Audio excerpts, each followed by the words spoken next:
usually something opens up for you magically that gives you a little inspiration to kick you over that edge when you think it's over. Can I speak to that thinking it's Yeah. over moment? Yeah. Um, when I started Cadence, I'd been working for another company for a long time, and I was just never meant to work for someone else. I always had to be like, Yeah. my destiny was always to be my own boss, but I didn't know that.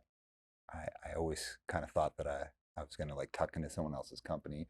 And so my earlier life, I'd been a therapist and worked as a therapist for 10 years doing mental health and addiction work. And then I started doing coaching work, and I worked for someone else for about 5 years, and really was like dedicated. I thought the company was poorly run would be the kindest way that I could say it, and I also felt the way the company was positioned in the marketplace was inaccurate. Like the way it positioned itself, I didn't feel was a true representation of what we did. I worked in that company and came from the mindset of like, hey, I disagree a lot with a lot of what's going on in the company culture, how it's being run, how we do our business, and also the services. But I think there's something cool here, and I want it to be cool. And I'm explaining it like I was such a wonderful person. I was like challenging and difficult, and like would push back on ideas. And I felt that not, I'm centering myself like being the hero of the story, and that's not where I want to go with it. It's more that in the time that company became a better version, and I'm not sure how it is now, but throughout all that time, the company, through a lot of people trying to make it a better company, became a better company. But anytime that anyone tried to push on the boss of the company culture, it would always be like, well, you guys don't know. You're not business people. You don't understand. It was always like really dismissive, like, we, your betters know. Yeah. And I'm just the kind of personality that's just like going to push it to the max. Like, no, no, no, I disagree with this. So one day, I'm like kind of steps from being a partner in the company. I'm having serious misgivings about it, heavy misgivings. And I have this very tough conversation with the owner of the company. And it was in a time of my life that was very difficult. And I'd shared with this person that I was in this really, really tough spot personally. And 2 weeks later, unceremoniously, brutally fired over the phone. And I didn't have 20 years in this industry. I had 5 years in this industry, and I'd been a therapist before that. And I remember thinking, I was in such a low point in my life. I was like, what am I going to do? I felt like just when you said like that kind of first breakup, I was Yeah. like, my life is over. I actually remember thinking my life is over, right? Yeah. Because I'd been That's, in this bad spot. Sorry. yeah. No, I thought the life is over. That's the worst spot. And I remember thinking, I got two choices right now. I either do what the person who just fired me thinks I'm going to do, which is go into a cave and curl up and just die, or go back to being a therapist, or kind of like crawl somewhere and just kind of hopefully like Yeah. figure it out. Or I bet on myself and I go as hard as I possibly could.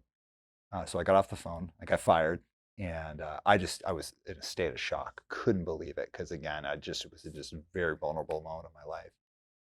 And I got up, I went and shaved my head, took a shower, and I just started calling people. And basically, I was just totally honest. I was like, "Hey, I just got my ass fired. I just got fired, and that means I've started my own company right now. And this is, if you guys ever want to do business with me, this is where you can find me." And I didn't outright ask people to come with me because that's solicitation. But basically, I was like, I started my own business. This is what it, or I didn't actually even have a name because people are like, what's Uh, it called? I'm like, I don't know. What do you charge? I have no idea. But I just called and called and called. I called a ton of people and was like, this is where you can find me if you ever want to do business. And within a year, we were so busy that I had to hire a bunch of people. And now 7 years later, we're finally like, we're a real deal global company. We work all over the world. But that idea, thank you, thank you. Yay. Well, and it's just like Makes me feel good. Yeah. when you said that the chef walked out, because what was it and how that felt like a breakup. The core of that, I think you could almost say, is like, well, I'm not the chef. The chef just left, and you're like, well, I am the chef now. I had been trained by this leader, this business owner, who I felt was a pretty awful person to work for.